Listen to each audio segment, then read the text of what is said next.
meskipun pembahasan tauhid rububiyah dan asma wa sifat juga bakal katut sedikit-sedikit, tapi fokusnya adalah tauhidul uluhiyah.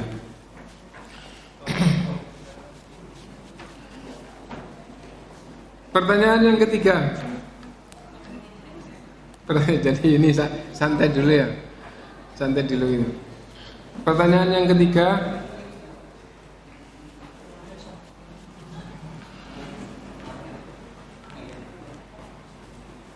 Rukun la ilaha illallah ada berapa? Ada 2, yaitu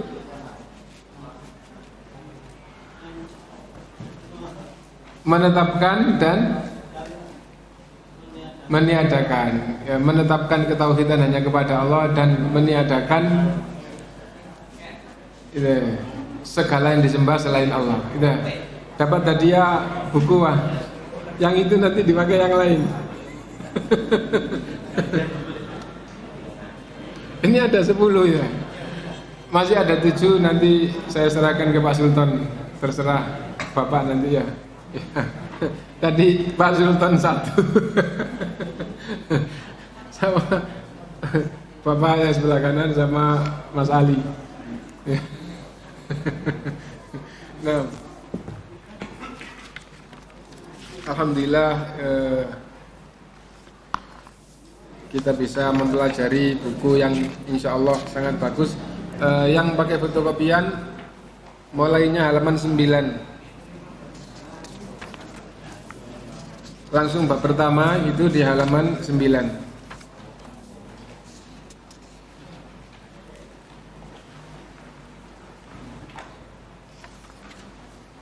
Bismillahirrahmanirrahim. Wabihi nasta'in. Dengan Bismillahirrahmanirrahim kita mohon pertolongan. Wa alaihi at-tawakkul, dan hanya kepada Allah kita bertawakal.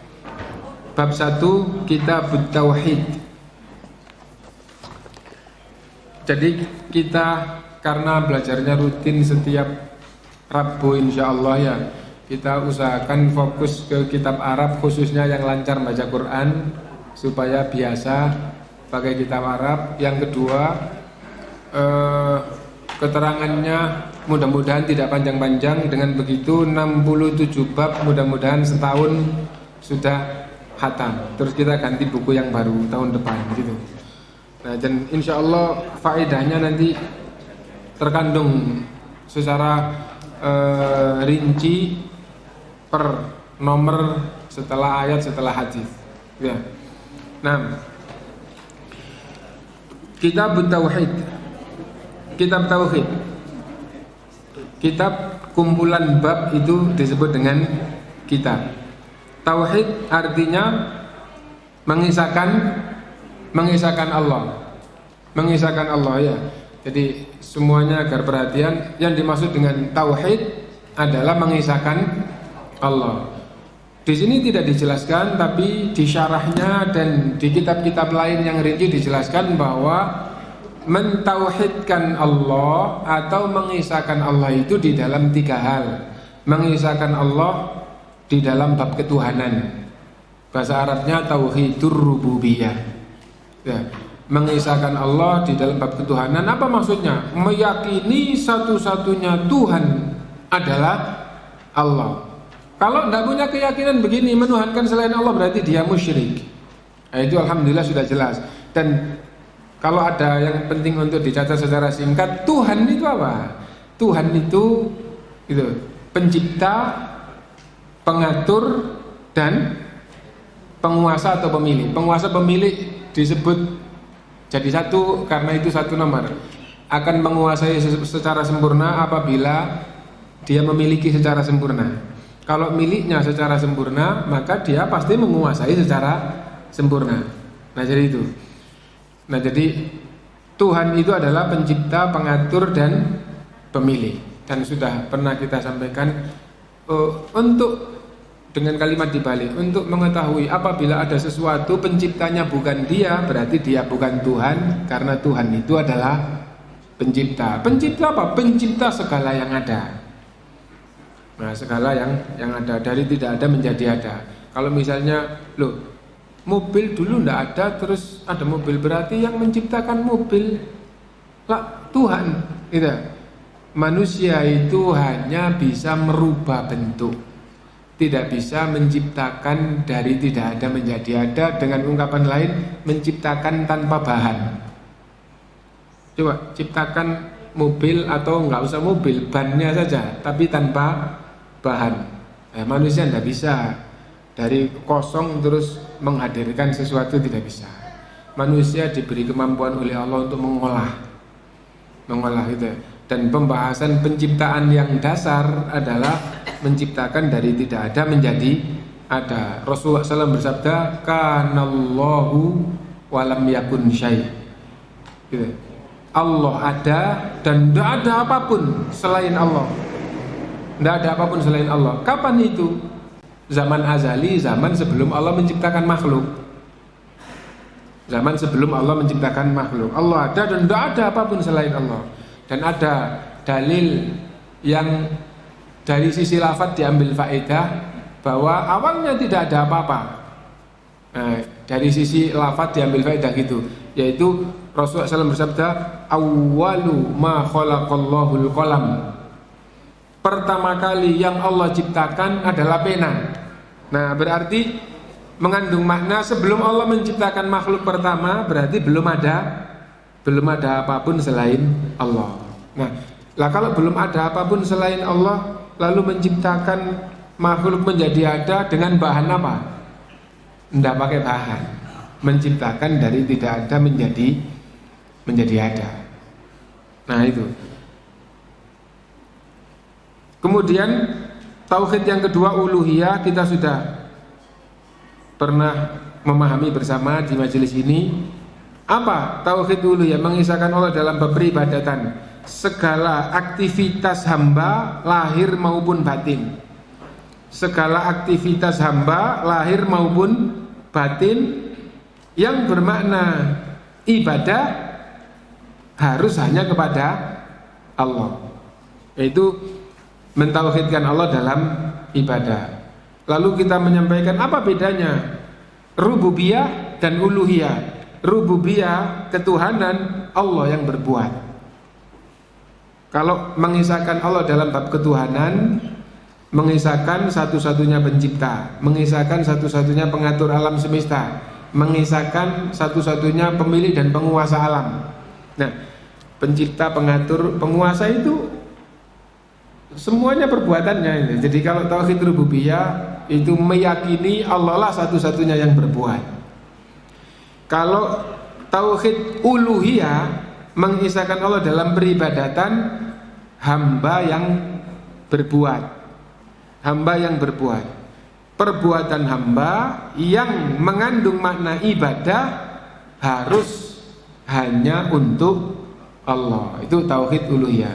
Tauhidul asma'i was sifat, ya, meyakini Allah punya nama, Allah punya sifat, dan nama dan sifat Allah itu tidak ada kesamaannya dengan nama dan sifatnya makhluk. Berarti yang kayak gitu hanya itu, nama Allah yang kayak gitu hanya sifat Allah, bukan lafadznya tapi hakikatnya. Adapun lafadznya bisa nama Allah sama dengan nama orang, sifat Allah sama dengan sifat orang, lafadznya, tapi hakikatnya beda. Gitu. Nah, sudah pernah kita fahami dengan singkat pada waktu yang lalu. Nggak apa-apa saya contohkan. Misal Allah ada, makhluk juga ada, tapi adanya Allah tidak sama dengan adanya makhluk. Nah, itu sama-sama ada, tapi adanya Allah tidak sama dengan adanya makhluk. Nah, lalu Allah punya wajah, Allah punya pendengaran, Allah punya penglihatan. Manusia juga punya wajah, punya pendengaran, punya penglihatan, tapi sifat untuk Allah tidak sama dengan sifat untuk makhluk. Tidak boleh dihayalkan, nggak boleh disamakan, nggak boleh ditakwil, nggak boleh ditolak. Ya, 4 hal. Ya, yang penting beriman seperti apa yang Allah firmankan, beriman seperti yang disabdakan Rasulullah, dan ya, tidak disamakan dengan makhluk, tidak dipersoalkan hakikatnya, tidak diartikan dengan arti yang lain. Ya, tidak diartikan dengan arti yang lain. Allah mendengar, kita faham makna mendengar. Allah melihat. Allah punya wajah. Allah turun. Ya, dan tidak sama dengan mendengarnya makhluk, tidak sama dengan melihatnya makhluk, tidak sama dengan wajahnya makhluk, tidak sama dengan turunnya makhluk, dan seterusnya. Dan sudah kita contohkan, ya, misal sama-sama punya tapi beda, ya, sama-sama punya tapi beda. Misal saya jalan kaki di kaki gunung, berarti sama-sama punya kaki. Saya punya kaki, gunung punya kaki. Saya jalan kaki di kaki gunung. Nah, apa sama kaki saya dengan kaki gunung? Kan tidak sama. Sama-sama punya kaki, tapi ini turun, ya, turun dari lantai 2 ke bawah meninggalkan tempat, itu turunnya sebagian makhluk. Dan ada yang turun sampai di bawah dan tidak meninggalkan tempat. Contoh, cahaya itu turun sampai ke lantai dan tidak meninggalkan tempat. Loh ya. Nah, sekarang Allah SWT disebut oleh Rasulullah SAW, Allah turun ke langit yang paling rendah. Turun meninggalkan tempat atau turun tidak meninggalkan tempat? Jawabannya tidak ada penjelasan kayak gitu. Kita faham makna turun, dan kita tidak boleh menyamakan turunnya Allah meninggalkan tempat, dan kita juga tidak boleh mengatakan turunnya Allah tidak meninggalkan tempat seperti cahaya. Tidak boleh. Laisa kamitslihi syai'un. Allah tidak seperti apapun. Yang penting Rasulullah di dalam hadisnya yang sahih menyebutkan Allah turun, kita beriman bahwa Allah turun. Nah, itu tauhid rububiyah, uluhiyah, dan tauhidul asma'i wasifat. Nah, ayat yang pertama yang diangkat, wa qauluhu ta'ala, dan firman Allah ta'ala, wa ma khalaqtul jinna, dan tidaklah aku menciptakan jin, wal insa, dan manusia. Dan manusia maksudnya, dan tidaklah aku menciptakan manusia illa liya'buduni, kecuali agar beribadah hanya kepadaku. Kecuali agar hanya beribadah kepadaku. Nah, jadi ini yang kita ambil pelajaran, ini kok ayat tentang tauhid. Bagaimana cara memahaminya? Nah, tujuan Allah menciptakan jin dan manusia agar jin dan manusia beribadah hanya kepada Allah. Beribadah hanya kepada Allah itu tauhid uluhiyah tadi itu, ya. Aktivitas hamba yang bermakna ibadah harus hanya untuk Allah, ibadah hanya kepada Allah, itu tauhid uluhiyah. Nah, karena itu wa ma khalaqtul jinna wal insa illa liya'budun, itu ayat tauhid. Tauhid apa? Tauhid uluhiyah. Tauhid uluhiyah. Nah, dan nanti dijelaskan di dalam kandungan lebih rinci nanti saja supaya tidak terulang. Kalau sekarang kita sebutkan, nanti waktu kita baca terulang. Kayak gitu. Ini berarti ayat tentang tauhid. Gitu. Nah, kemudian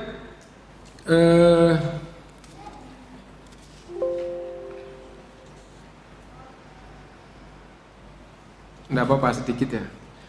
Kalau tujuan diciptakannya adalah untuk seperti ini, ternyata manusia itu tidak sesuai dengan tujuannya, maka sunnatullah, ketetapan Allah yang Allah tetapkan, Allah Subhanahu wa ta'ala mengutus Rasul untuk apa? Untuk meluruskan tujuan diciptakannya manusia. Ya. Jadi tatkala manusia itu sudah menyimpang, Allah mengutus Rasul. Apa tujuannya? Tujuannya supaya kembali sesuai dengan tujuan diciptakannya. Subhanallah, ternyata itu sunnah di dalam kehidupan, ketetapan di dalam kehidupan. Ini ada mic, itu ada kamera, ada HP gitu ya. Ada tujuan diciptakannya. Wah, sekarang error, enggak fungsi. Bagaimana jalan yang benar? Enggak langsung dibuang tempat sampah, dibakar, tapi diperbaiki dulu. Nah itu ya, itu sunnatullah, ternyata seperti itu.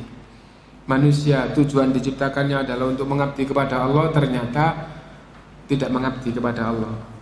Turun Rasul untuk memperbaiki. Diperbaiki tidak mau.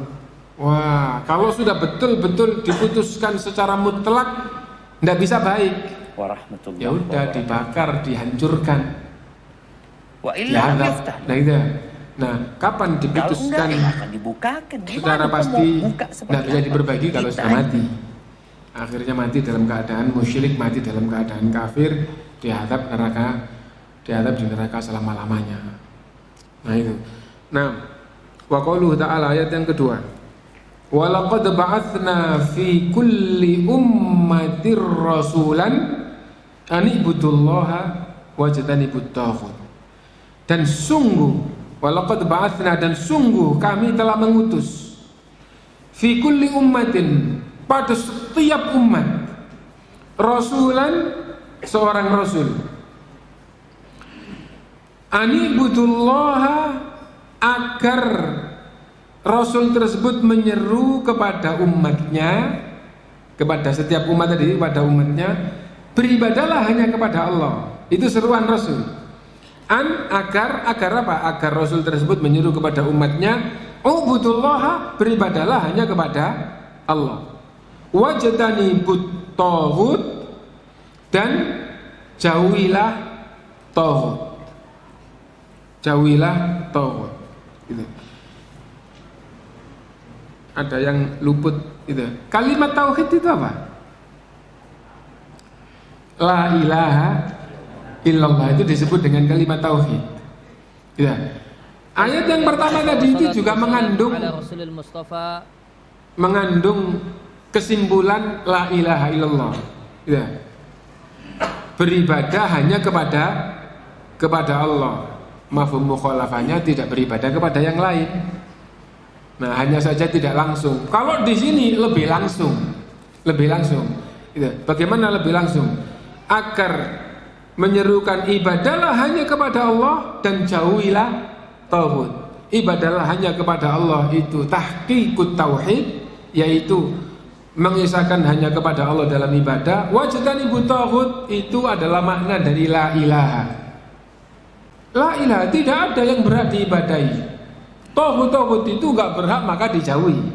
Nah, jadi anibudullaha wajtanibut taghut itu sama dengan la ilaha illallah. Nah, adapun ayat ini, walaqad ba'atsna fi kulli ummatir rasulan, berarti setiap umat Allah mengutus rasul, mengandung makna berarti tidak ada umat yang Allah tidak mengutus rasul di sana, mencakup seluruh umat. Gitu. Nah, yang kedua, seluruh rasul yang diutus selalu menyerukan tauhid. Berarti agama semua rasul itu sama. Agama semua rasul itu sama. Nah, dan yang disebutkan seperti ini itu adalah tauhid. Maksudnya apa? Misalnya siang, puasa. Tidak ada ayat setiap rasul kami turunkan syariat puasa. Tidak ada ayat kayak gitu.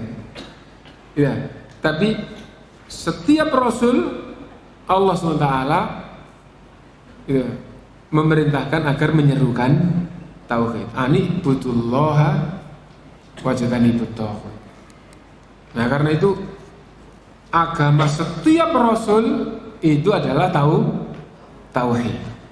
Ketika ada yang agamanya itu tidak tauhid, tidak mengisahkan Allah di dalam ketuhanan, dalam peribadatan, di dalam masjid, maka itu berarti bukan agama yang Allah turunkan. Bukan agama yang Allah turunkan. Agama yang Allah turunkan adalah tauhid. Namun maaf ya, kalau misalnya ada yang berharap sesuatu ke Nyai Roro Kidul, berharap sesuatu ke orang yang sudah mati, bukan seperti itu agama yang Allah turunkan. Agama yang Allah turunkan kepada semua rasul adalah mengisahkan Allah SWT di dalam bab ketuhanan, di dalam bab peribadatan, di dalam bab nama-nama dan sifat-sifat Allah SWT. Arahan-arahanmu. Dan ada faedah juga, seruan Rasul yang pertama itu adalah tauhid. Itu dibangun dengan wa qaulihi ta'ala, dan firman Allah SWT, wa qada rabbuka alla ta'budu illa iyyahu wa bil walidaini ihsana. Boleh jadi main pasir. Ini di surat Al-Isra ya. Diputus itu nggak apa-apa gitu, dan juga tidak kita baca lengkap supaya tidak panjang. Dan intinya kelanjutannya itu adalah ihsan kepada sesama. Ihsan kepada Allah itu dengan tahqiqut tauhid. Ya. Baik kepada Allah itu dengan mewujudkan ketauhidan yang benar, baik kepada sesama. Kelanjutan ayat. Maka orang dewasa itu akan wa qada rabbuka, dan telah memutuskan, telah memerintahkan rabbuka Tuhanmu. Qada, artinya dengan bahasa Indonesia memutuskan. Allah telah memutuskan. Wa qada rabbuka. Kalau tafsir dari qada itu aujaba, amaro, itu wassa, itu tafsirnya. Aujaba mewajibkan, amaro memerintahkan, wassa mewasiatkan. Dan ulama ahli sunnah menjelaskan itu tafsir yang beda lafaz tapi kandungannya sama. Adalah yang paling baik untuk keluarganya. Karena itu nggak usah panjang-panjang. Wa qada rabbuka, dan Tuhanmu telah memutuskan atau telah memerintahkan alla ta'budu illa iyyahu, agar kalian tidak beribadah kecuali hanya kepada Allah. Wa bil walidaini ihsana, dan juga telah memutuskan agar ihsan kepada kedua orang tua, agar betul-betul baik kepada kedua orang tua.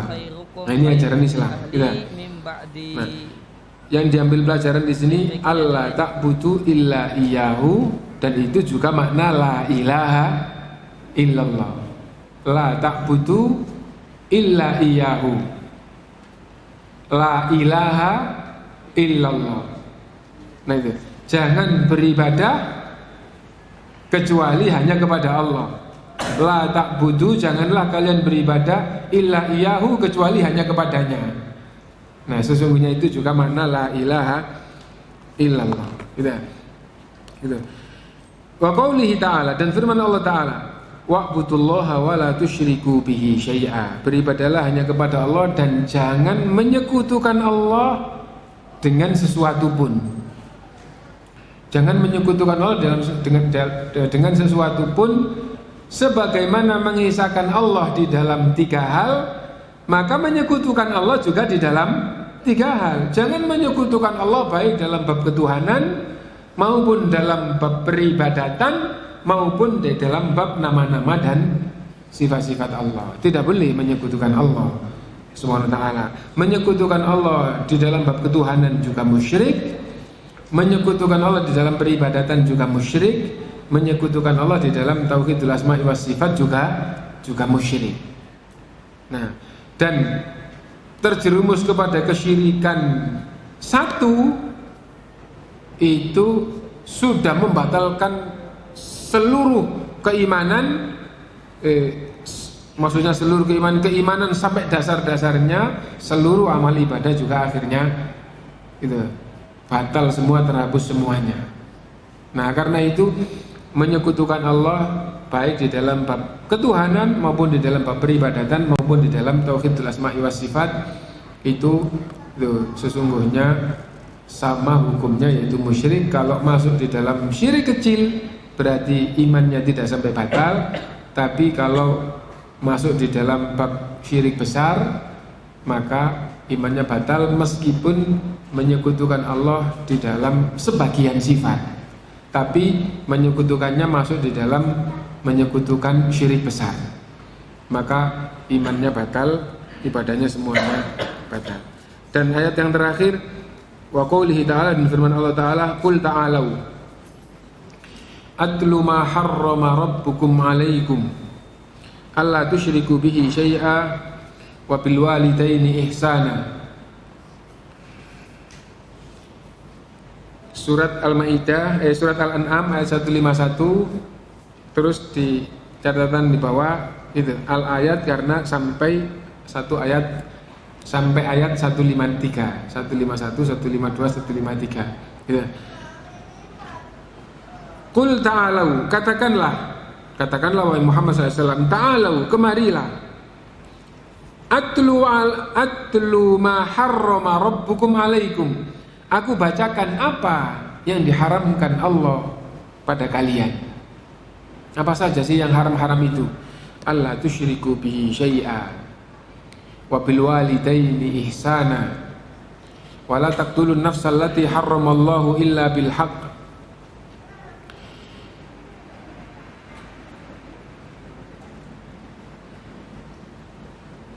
Nah, keloncatan ya. Qul ta'alau atlu ma harrama rabbukum alaikum alla tusyriku bihi syai'a wa bil walidaini ihsana wa la taqtulu auladakum min imlaq nahnu narzuqukum wa iyyahum wa la taqrabul fawahisha ma dhahara minha wa ma batana wa la taqtulun nafsal lati harramallahu illa bil haqq dzalikum wassaqum bihi la'allakum ta'qilun. Itu ayat 151, isinya 5 wasiat. Lalu ayat 152 isinya 4 wasiat. Lalu ayat 153 isinya 1 wasiat. Dan 3 ayat yang isinya 10 wasiat, 5, 4 sama 1, itu wasiat Rasulullah SAW yang distempel oleh Rasulullah dengan stempel kenabian. Sebagaimana riwayat Ibnu Mas'ud radhiyallahu anhu. Kalau kalian ingin tahu kalau kalian ingin tahu wasiat Rasulullah SAW yang distempel oleh Rasulullah dengan stempel kenabian, Rasulullah punya cincin isinya tulisannya Muhammad Rasulullah. Gitu. Nah, tulisan itu digunakan untuk nyetempel. Cincin digunakan untuk nyetempel, ada tulisannya Muhammad Rasulullah. Nah, Ibnu Mas'ud radhiyallahu an meriwayatkan kalau kalian ingin tahu wasiat Rasulullah SAW yang distempel dengan stempel kenabian, bacalah 3 ayat di dalam surat Al-An'am ini, yaitu ayat 151, 152, 153. Ayat 1 isinya 3 ayat isinya 10 wasiat. Pertama kali adalah wasiat jangan menyekutukan Allah. Jangan menyekutukan Allah maknanya tauhidkanlah Allah dan jangan menyekutukan. Gitu. Nah itu 3 ayat di dalam surat Al-An'am yang isinya 10 wasiat itu. Nah dan karena maha bijaksananya Allah dan Allah itu maha mengetahui, gitu. Maha mengetahui, maha bijaksana, maha segala sifat yang baik, gitu. Nah di 3 ayat ini, 5 ayat yang pertama itu diakhiri dzalikum wassaqum bihi la'allakum ta'qilun. Itu yang Allah wasiatkan supaya kalian itu berakal, maksudnya menggunakan akalnya dengan benar. Lalu diantara penjelasan ulama, sesungguhnya 5 wasiat ini kalau manusia itu betul-betul menggunakan akalnya dengan benar, tidak akan menyimpang. Tidak akan menyimpang. Apa itu? Mentauhidkan Allah, tidak menyekutukan Allah. Seandainya manusia itu menggunakan akalnya dengan benar, tidak akan menyekutukan Allah. Ya. Yang kedua, wasiat berbakti kepada kedua orang tua. Ya alhamdulillah orang yang berakal sehat semuanya itu punya ajaran baik kepada kedua orang tua.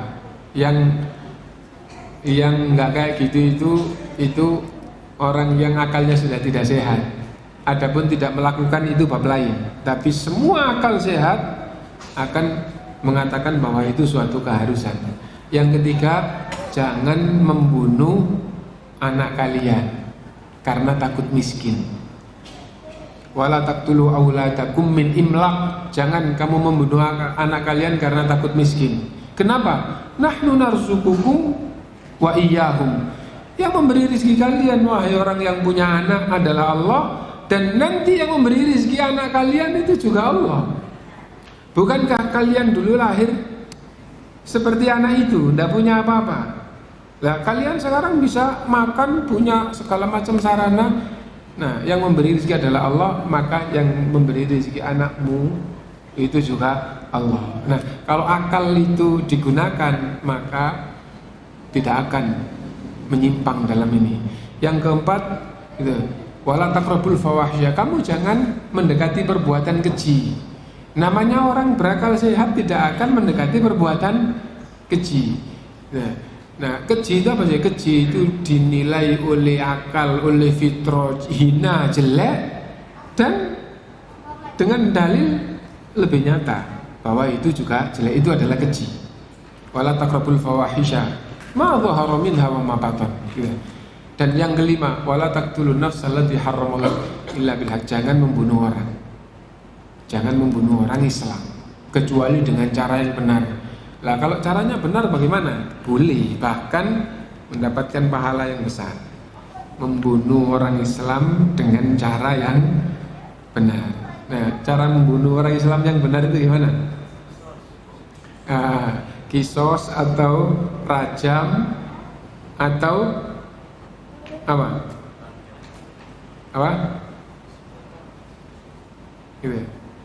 Kisos atau rajam atau memerangi orang yang memberontak. Ini itu diantaranya yang sangat terkenal ya. Jadi membunuh orang Islam, kalau dia membunuh ya dibunuh. Ya. Kalau di dalam hadis yang kumpul jadi satu itu lafaznya bukan memerangi yang memberontak, tapi yang keluar dari Islam, yang keluar dari Islam, gitu ya. Gitu. Nah, dan soil, qatlu as-soil, memerangi atau membunuh orang yang memberontak, memerangi orang memberontak itu juga ada dalilnya. Itu semuanya pahalanya besar, ya. Itu menegakkan hukum Allah SWT, tapi tidak berarti kewajiban itu ditetapkan pada individu. Gitu. Nah, intinya bahwa 5 hal: syirik, berbakti kepada kedua orang tua, membunuh anak karena takut miskin, melakukan perbuatan keji, membunuh orang Islam kecuali dengan cara yang benar. Seandainya orang itu menggunakan akalnya tidak akan menyimpang, pasti sejalan dengan ajaran Allah. Lalu wasiat di ayat 152 isinya 4. Akhir dari ayat itu bunyinya dzalikum wasaqum bihi la'allakum tadzakkarun. Itu yang Allah wasiatkan, sama ayat yang pertama tadi juga dzalikum wasaqum bihi gitu. Dzalikum wasaqum bihi. Di sini juga dzalikum wasaqum bihi. Itulah yang Allah wasiatkan pada kalian. Tapi yang 6 sampai 9, yang 4 di ayat yang tengah ini, la'allakum tadzakkarun, supaya kalian selalu ingat. Selalu ingat Allah SWT, bahwa Allah selalu melihat, mengawasi, mencatat, dan nanti akan membalas. Kenapa? Karena meskipun orang itu menggunakan akalnya, kalau tidak ingat Allah akan terjerumus ke dalam 4 hal ini. Nah itu, tambah cerdas, tambah pinter di dalam, terjerumus di dalam 4 ini kalau tidak takut kepada Allah. Lah, takut kepada Allah itu dibutuhkan ingat Allah. Karena itu diakhiri dzalikum wasaqum bihi la'allakum tadzakkarun. Gitu. Apa itu? Jangan dekati harta anak yatim. Illa billati hiya ahsan, kecuali dengan cara yang baik, hatta yablugha asyuddah, sampai dia betul-betul dewasa dan betul-betul siap gitu. Ini sudah hampir selesai, tinggal 1 hadis kok ya. Nah, tapi nanti di masail kita baca juga dengan cepat gitu ya.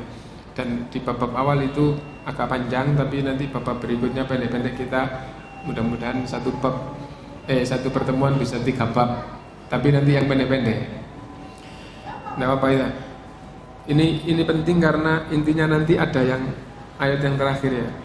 Jangan dekati harta anak yatim. Mendekati harta anak yatim yang sekarang saya itu, masya Allah, kok kayak gitu ya.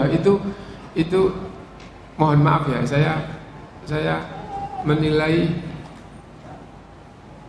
dan dari beritanya orang, panti yang tidak benar ngaturnya, panti anak yatim itu mencari dana dengan proposal atas nama anak yatim.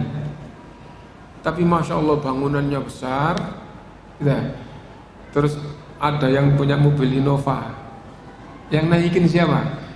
Apa anak yatim? Ya. Nah jadi misalnya seperti itu, ya. Dan ya intinya kayak gitu. Terus tambah berkembang, yang menikmati nanti siapa? Nah karena itu hati-hati, gitu ya. Kelihatannya, wah anak yatim di situ, ya anak yatim di situ ternyata tidak makmur Pak. Loh, kok bisa kayak gitu? Iya, saya tahu anak yatim di pantai itu ya sekolah dikasih pakaian itu. Padahal masya Allah mewah. Terus ada pantai yang sederhana, tapi pengelolaannya itu masya Allah sangat luar biasa. Kenapa? Karena kebetulan yang waktu itu yang saya tahu, ya, tapi sudah 20 tahun lebih, gitu, yang kecil ini, ya. Ini milik lembaga, terus yang diamanahi itu istilahnya adalah bapaknya anak-anak. Satu keluarga ini dikasih sebulan seperti ini, ya, sebulan seperti ini, terus ada motor sebagai fasilitas, terus makan kalau ngambil dari dapur anak yatim mau nggak apa-apa, itu fasilitas saya. Tapi semua bantuan, semua apa itu akhirnya tidak ada yang hilang dan semuanya untuk memakmurkan anak yatim. Nah jadi bangunannya sederhana, tapi wah kalau di situ itu hati itu serak. Nah jadi itu, karena itu hati-hati ya, hati-hati dengan mendekat harta anak yatim. Ulama Ahlussunnah memberikan penjelasan bahwa kenapa di sini zalikum masakum bihi la'allakum tadzakkarun. Itu yang Allah wasiatkan pada kalian supaya kalian selalu ingat Allah, bahwa Allah terus mengawasi dan semua akan dibalas. Dan mengemban harta anak yatim itu amanah yang sangat besar. Kalau sampai kemakan dengan cara yang tidak benar, sesungguhnya yang dimasukkan ke dalam perutnya yang dimakan itu adalah api. Alladzina ya'kuluna amwalal yatama zulman innama ya'kuluna fi butunihim nar. Yang makan harta anak yatim secara zalim, sungguh yang ia makan itu adalah api. Dan Rasulullah SAW memberikan penjelasan di dalam salah satu hadisnya, termasuk azab neraka itu semua furjah itu akan menyemburkan api. Furjah itu lubang, mulutnya, hidungnya, telinganya, lubang bawah itu akan menyemburkan api. Dan semua yang lihat itu faham bahwa itu adalah karena makan harta anak yatim. Nah karena itu hati-hati ya, makan harta anak yatim. Wa auful kaila wal mizan, penuhilah takaran timbangan. Ya, penuhilah. Kalau tidak karena ingat Allah, tambah menggunakan akal, tambah cerdas, tambah pinter, mengurangi timbangan, mengurangi takaran. Bagaimana? Gitu. Hak orang lain dikemas seolah-olah sempurna, padahal tidak sempurna. Wailul lil mutaffifin alladzina idza talu 'alan nasi yastawfun. Celakalah orang yang jurang kalau naker dari dirinya untuk orang lain. Alladzina idza talu 'alan nasi yastawfun. Kalau naker dari orang lain untuk dirinya disempurnakan. Wa idza kaluhum, apabila nakar untuk mereka, yukhsirun, merugikan orang lain. Wallahu alam, bentuknya setelah zamannya modern macam-macam. Misal ini mobil dipoles halus, terus dijual dengan orang dijual pada orang, nggak dikasih tahu kalau itu dembulan karena habis nubruk. Nah itu wallahu alam, itu insya Allah masuk di dalam bab seperti ini ya. Nah karena itu hati-hati, semakin pinter kalau tidak ingat Allah terjerumus gitu ya. Yang ketiga ya, wa idza qultum fa'tilu walau kana dza qurba. Kalau kalian ngomong jadi saksi ya, yang paling pokok dia jadi saksi gitu. Harus betul-betul jujur, harus betul-betul adil meskipun keluarga. Lah sekarang apalagi hakim ya, menghakimi keluarga. Keluarga ya gak dihakimi kan gitu ya. Nah, wa idza qultum fa'tilu walau kana dza qurba. Kalau ndak ingat Allah, wah kerabat yo dimaafkan. Padahal ini bab penegakan hukum. Tapi kalau nggak keluarga, wah ya ditegakkan hukum dengan benar. Bagaimana supaya tidak terjerumus? Gitu. Semakin pintar menggunakan akal, semakin pintar mengelak. Ya. Kalau tidak takut Allah. Bagaimana supaya takut Allah? Harus selalu ingat Allah. Karena itu diakhiri supaya kalian selalu ingat. Dan yang terakhir, yang keempat, ya, wa bi ahdillahi aufu, dan dengan janji-janji Allah harus kalian tepati. Gitu. Intinya janji, sesungguhnya janji itu ada ikatan janji kepada Allah. Ngumbar janji tapi nggak gampang ditepati. Ya. Tambah pinter, tambah banyak berjanji, tapi waktu menepati tambah tidak menepati, gitu ya. Nah, hati-hati. Bagaimana supaya orang itu tidak terjerumus? Harus selalu ingat Allah. Dan ayat yang 153 itu yang betul-betul luar biasa. Isinya hanya satu wasiat. Wa anna hadza sirati mustaqiman fattabi'u. Inilah jalanku yang benar, ikutilah. Apa jalan ini itu? Jalan Rasulullah SAW, yaitu tauhid. Jalan tauhid, ya. Kul hadhihi sabili ad'u ila Allah. Kan di ayat yang lain itu, katakanlah inilah jalanku, aku mengajak kepada Allah. Ala basiratin ana wa man ittabat. Di atas basirah. Basirah itu ilmu yang betul-betul mantap, tidak ada keraguan. Inilah jalanku yang lurus, aku mengajak kepada Allah dengan dasar ilmu yang jelas, mantap, tidak ada kesamaran, tidak ada keraguan sedikit pun. Ya. Fattabi'u, maka ikutilah, wala tattabi'u subula, dan jangan diikuti jalan-jalan yang lain. Kenapa? Fatafarraqa bikum an sabilihi. Kalau kalian ikuti jalan-jalan lain, kalian akan berfirqah-firqah an sabilihi, menyimpang dari jalan Allah. Itu. Inilah jalanku yang lurus, ikutilah, jangan ikuti jalan-jalan lain. Kalau kalian ikuti, kalian akan berfirqah-firqah dan akan menyimpang dari jalan Allah. Dzalikum wassaqum bihi la'allakum tattaqun. Itulah yang Allah wasiatkan pada kalian supaya kalian takwa. Supaya kalian takwa. Faedah yang diambil dari wasiat yang ke-10, gitu, kita harus betul-betul beragama sesuai dengan Quran dan Sunnah, dengan pemahaman sahabat. Itulah jalan Rasul yang diajarkan pada sahabat. Dan jangan sampai ikut jalan lain. Kenapa? Kalau ikut jalan lain akan jadi golongan, terus golongan satu, golongan kedua, nanti akhirnya jadi firqah. Ya. Nah, kalau jadi firqah, maka akan menyimpang dari jalan Allah. Ya, jalan Allah begini, enggak kok di kelompok itu. Nah, jadi itu. Nah, jadi hati-hati dalam hal ini. Itu. Dan tidak akan jadi orang yang takwa kecuali dengan cara ini. Dzalikum wassaqum bihi la'allakum tattaqun. Gitu. Sudah kan? Sudah. Kita jeda dulu, terus nanti kita lanjutkan sebentar, terus seperti biasa soal jawab. Ini termasuk bab yang panjang, yang agak panjang itu hanya di awal-awal, nanti di belakang tambah pendek. Gitu. Dan kita upayakan setahun khatam, gitu. Setahun lama insya Allah kalau ingatannya kuat, insya Allah setahun itu tidak terasa lama. Ya. Dan nanti kita pelayan itu tambah menguatkan. Nah, kita jeda untuk sholat adzan dan sholat dulu.